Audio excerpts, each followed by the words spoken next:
بسم اللہ الرحمن الرحیم۔ السلام علیکم ورحمۃ اللہ وبرکاتہ۔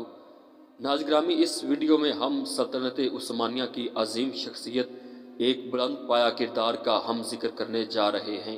آئیے تاریخ کے آئینے میں جانتے ہیں کہ بالا خاتون کون تھی، مگر اس سے پہلے آپ ہمارے چینل کو سبسکرائب کر لیں اور ساتھ لگے بیل آئیکن کے نشان کو پریس کر دیجئے تاکہ آنے والی ویڈیو کے نوٹیفیکیشن آپ کو بر وقت مل سکیں، اور اس کے ساتھ ساتھ ہماری ویڈیو کو سوشل میڈیا پر فیس بک، واٹس ایپ پر ضرور شیئر کیجیے۔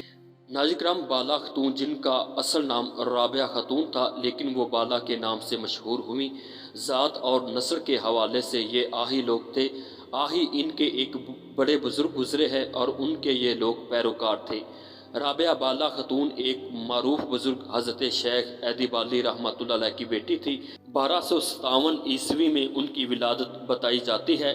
یہ وہ وقت تھا جب منگول اور تاتاری فتنہ عروج پر تھا۔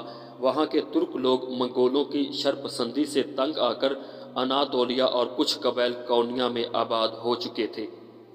بہرحال بالا خاتون کم سنی اور کم عمری میں ہر قسم کے علوم حاصل کیے۔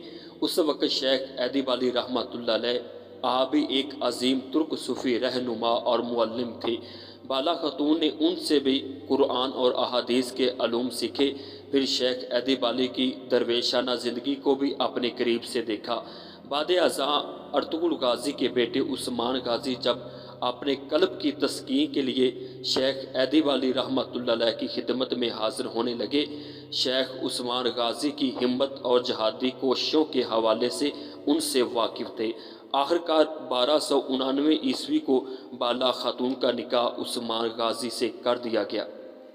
تو ناظرین گرامی، عثمان غازی کو بھی شیخ ادیب علی رحمۃ اللہ علیہ کے شاگردوں میں شمار کیا جاتا ہے۔ جہاں مقام پر عثمان غازی کا نکاح ہوا تھا، وہ مقام، وہ جگہ ارطغرل غازی نے فتح کی تھی۔ بعد ازاں عثمان غازی نے وہ علاقہ شیخ ادیب علی رحمۃ اللہ علیہ یعنی آہیوں کو دے دیا۔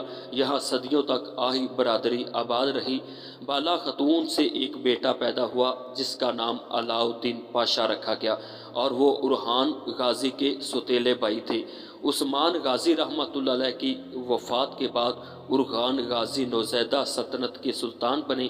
بالا خاتون نے سلطنت کے قیام اور جنگی فتوحات میں عثمان غازی کے ساتھ بھرپور کردار ادا کیا۔